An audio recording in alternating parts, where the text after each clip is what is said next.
ضروری نہیں ہر چیز ہماری سمجھ میں آئے، ضروری نہیں ہر چیز ہماری عقل میں آئے، اور احساس کا ہونا اور اس کے بعد اس احساس کا یقین ہونا یہ بھی نعمت ہے۔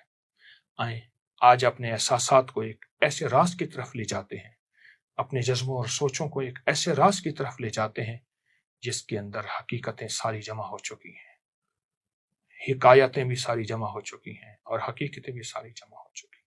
آئیں پھر ایک روایت پڑھتے ہیں۔ حضرت ابن عباس رضی اللہ تعالی عنہ سے روایت ہے، رسول اللہ صلی اللہ تعالی علیہ وسلم نے فرمایا، جب مجھے معراج کروائی گئی اور میں آسمانوں کی سیر پر گیا، میں نے اللہ کے بندوں اور اس کی مخلوق میں بہت سے عجائبات دیکھے۔ ان میں ایک عجیب منظر یہ تھا، میں نے پہلے آسمان میں ایک دیو قامت مرغا دیکھا جس کے پر سفید تھے، اس کے نیچے نرم بال انتہائی سبز رنگ کے تھے اور اتنے شدید سبز کہ میں نے کبھی ویسا سبز نہ دیکھا تھا۔ اس کی ٹانگیں ساتویں آسمان کے نیچے تھی، اس کا سر عرش رحمان کے نیچے تھا، اس کی گردن عرش کے نیچے جھکی ہوئی تھی، اس کے دونوں پروں کی وسعت مشرق اور مغرب سے بھی آگے جا رہی تھی۔ جب رات کا کچھ حصہ گزر جاتا تو اپنے پروں کو پھیلاتا، ان سے اللہ کی یہ تسبیح کرتا۔ اب ان الفاظ پہ آپ غور کیجئے گا، یہ چھوٹے سے لفظ ہیں، یاد کر لیجئے۔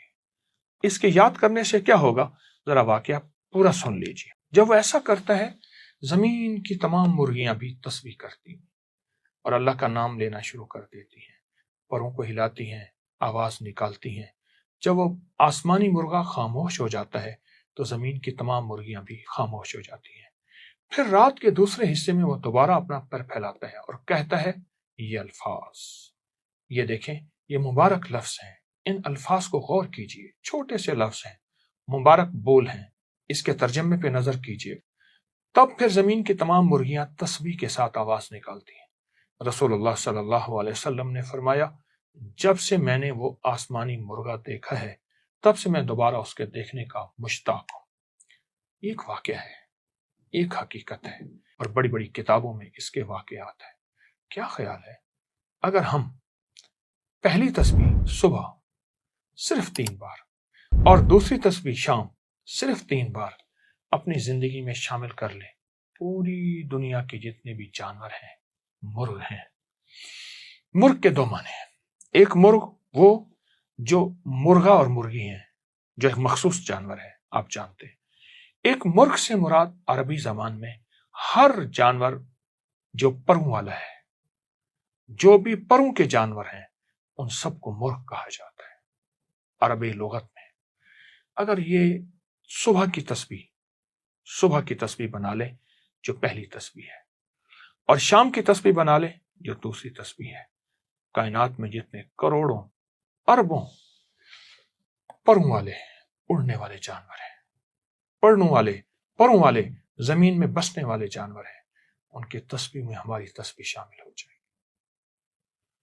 کروڑوں نیکیاں، اربوں نیکیاں ملیں گی، اور قیامت کے دن وہ خوش قسمت انسان ہوگا جس کی نیکیاں زیادہ ہوں گی، اس کے درجات بلند ہوں گے، اس کا ترازو بھر جائے گا، وہاں کوئی ایک نیکی نہیں دے گا۔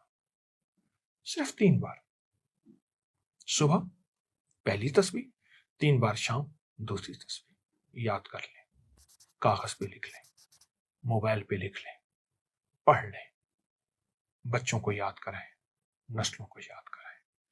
دم واپسی رخصت ہوتے ہوئے ہماری میت نیکیوں سے خالی نہ ہو، ہمارا جسم نیکیوں سے خالی نہ ہو، ہماری روح نیکیوں سے خالی نہ ہو۔ یہی اللہ کی عظمت کے بول، اللہ کی قدرت کے بول، اللہ کی طاقت کے بول ہماری قبر میں کام، ہمارے حشر میں کام، ترازوں میں کام، پل صراط میں کام، حتیٰ کہ جنت میں کام آئیں گے۔ ان مبارک کلمات کی برکت سے جنت کے درجات بلند ہوتے جائیں گے۔ چھوٹی جنت، بڑی جنت، ہاں، تو ان کلمات کو اپنی زندگی میں شامل کر لیں۔ 3 بار صبح، 3 بار شام، لکھ رکھیں، ایک وقت آئے گا یاد ہو جاتے ہیں، پڑھتے پڑھتے انشاءاللہ ضرور توجہ کریں گے اور پائیں گے، دنیا بھی آخرت بھی، اور جس کی نیکیاں بڑھتی چلی جائیں گی، رزق، عزت، دولت، برکت اللہ اس کی طرف چھاؤں کر دے گا۔